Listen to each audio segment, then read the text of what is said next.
Good morning, student. So today we're going to continue with chapter 18, derivative of trigonometric function.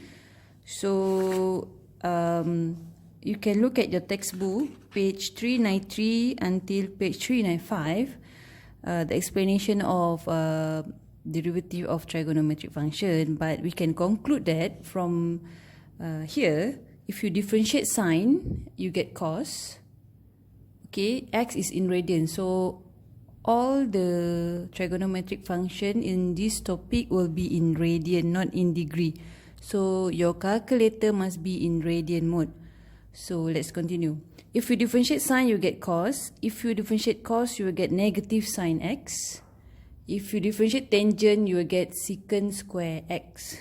Okay, so let me repeat one more time. If you have y equal to cos x, dy dx equal to negative sine x. Okay, if you have y equal to sine x, dy dx equal to cos x, and then if you have y equal to tangent x, dy dx is secant square x. Okay, so in IGCSE they don't provide this, you have to remember this. Okay, so let's look at a few examples. Okay, let's say I give you very simple question.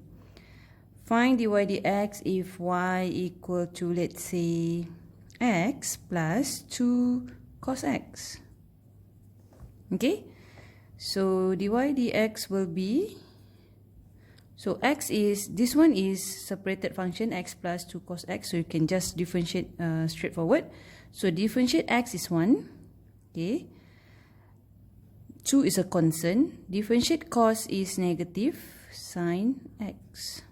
So finally we'll get 1 minus 2 sine x, finish. Okay, let's look at if you have product rule, if you have product function. Okay, so let's say we have y equal to x sine x. Okay, if you notice, this function have two functions, which is x and sine x. So this kind of function we have to use product rule, which is uv. Still remember? So if you have y equal to uv, dy dx equal to u dv dx plus v du dx. So u equal to x, v equal to sine x. So du dx equal to 1, dv dx equal to, differentiate sine is cos x, so cos x. Okay, and then we will have dy dx equal to u, which is x, multiplied by dv dx, dv dx is cos x, plus v, which is sine x, du dx is 1. So simplify, we will get x cos x plus sine x. So this is our dy dx. Finish. Easy, right? Okay, let's look at a quotient function. Let's say we have y equal to tangent x over x square. Okay, so how we find dy dx? So if you notice, this is quotient of function, so we have to use u over v formula. So let's say if your y equal to u over v, dy dx equal to v du dx minus u dv dx over v square. Okay, so now our u is tangent x, our v is x square. So you differentiate one by one. You have du dx, so differentiate tangent is secant square, differentiate v This one is 2x. If you don't know this, slap your face. Haha, just kidding. So you have this. Now our dy dx equal to v, which is x square, du dx is secant square x, minus u, tangent x, dv dx is 2x over v square, which is x square power of 2. So simplify, we will have x square secant square x minus, okay, usually we will write the constant in front, 2x tangent x. Okay, this one is not 2 tangent x square, okay, because this is the what we call that, angle of tangent.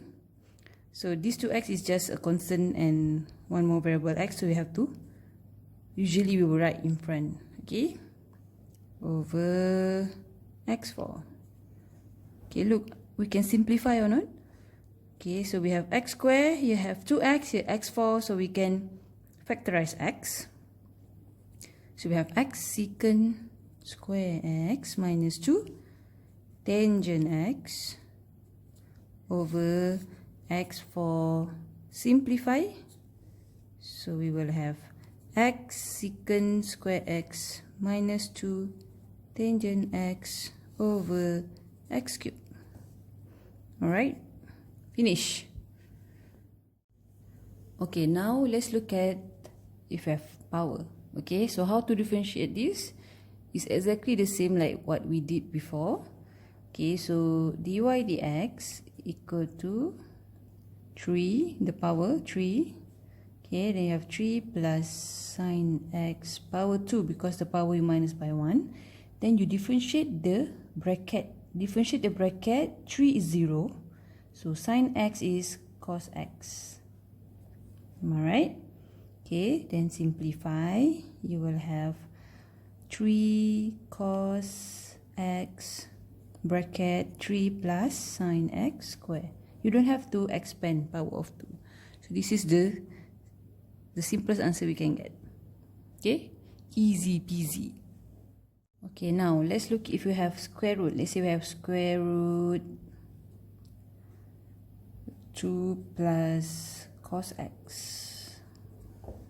Okay, so you know that square root is power half, change to power half, and then we will do exactly like this example. So we have dy dx equal to 1 over 2 plus cos x. Okay, half minus 1 is negative half. Differentiate the bracket, you will get negative sine x. Right? Differentiate 2 is 0. Differentiate cos is negative sine x. Then you have this. So how we simplify this? Okay, this is negative. This is fraction. And this is our numerator. So if we combine all these, we will have negative sine x over 2 plus cos x power half, right? So negative power bring as a denominator become positive. Okay, and then we can change the power half to square root. Finish. Right?